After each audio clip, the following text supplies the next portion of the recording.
am hesitant to complain about somebody making a Hall of Fame because it is such a remarkable personal journey capper for that individual. Sure. But I never once watched Scott Rolen and thought to myself, that is a guy who's going to Cooperstown. Never. I'm happy to say I'm on the other side. Okay. So and I will tell you why. Go for it. Set all the numbers aside. The fact that he was a really solid, good third baseman. Right. September the 17th, 2001, 6 days after 9/11, I am assigned to do the first game back, the Phillies and the Braves at Veterans Stadium. And none of us were sure of the appropriateness of being there. What are we supposed to feel like? And I took the train down from New Haven to Philly, and I'm going through the tunnel and off to the left, what remained of the Twin Towers still smoldering. Get to Philly, I don't know, about 11 o'clock in the morning. And again, nobody was traveling to speak of. And get to the hotel, and then I just go to the ballpark. And I'm there about noon, 1 o'clock. And a bunch of players, they're not even dressed yet. They're just walking around. Everybody, it's suspended animation. Nobody knows quite how to feel. And so Scott and I are sitting in the stands behind the first base dugout, still in our street clothes, and asking each other, how do you feel? Should we even be here? Right. And nobody quite knew. There was nothing to base it on. And he said, I don't feel right, but we got to play. He had 2 home runs that night, and the Phillies won the game. To me, in that moment, as a human being, yes, he became a Hall of Famer.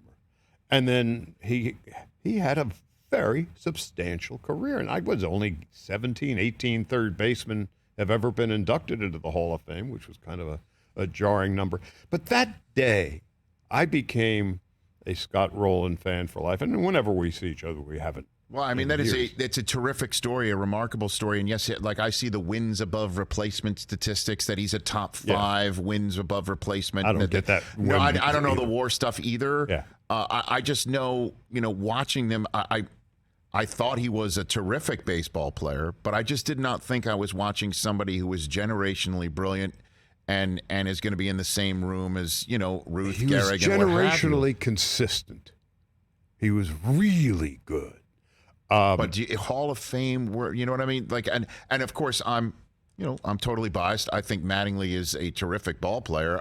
Even I am understanding that he is a borderline, if not Hall of Fame player. But if Rolen and Harold Baines are in, then that's where I'm going with this. And I think the precedent setter was Bill Mazeroski, who was a terrific defensive second baseman.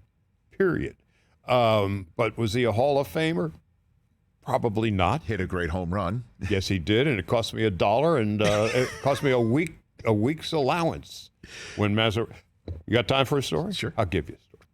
So Mazeroski hits the home run. It's 1960. I'm 11 years old, and I was picked up every Thursday or whatever day it was by my piano teacher from Lindner Place School. And she was going to drive me to my house where my mom bought a piano so I could learn to play the piano, which I didn't want to do. And on this particular day, she picks me up. I said, can I have the day off? It's the 7th game of the World Series. Yeah. No. So I made a bet, $1, with a friend of mine, little Ronnie Held from down the street. $1 was like 20 packs of baseball cards. That's a lot of money. I mean, that's a lot of dough. And I had the Yankees. So I'm playing on top of Old Smoky. Bum, bum, bum, bum, bum, that was your tune? That's what I was working that day. I was Jerry Lee Lewis on top. So now, bum, bum, bum, bum. Doorbell rings. Ronnie Held comes running into the house back in the day when you could run into other people's houses. The Pirates won. The Pirates won. Mazeroski hit a home run. That was long before walk-off. Mazeroski hit a home run. I knew 2 curse words. And my piano teacher got both of them at high volume. That was the end of my piano playing career. Fast forward now to the 80s, 90s. I meet Mazeroski for the first time.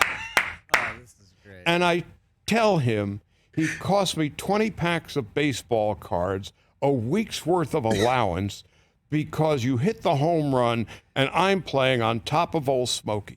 I meet him subsequent times. Every time I saw him, he would go, dun, dun, dun, dun, dun, dun. So Mazeroski, for me, will never be a Hall of Famer. It cost me $1. Catch the Rich Eisen Show every single day on the Roku channel, 12 to 3 Eastern, for free.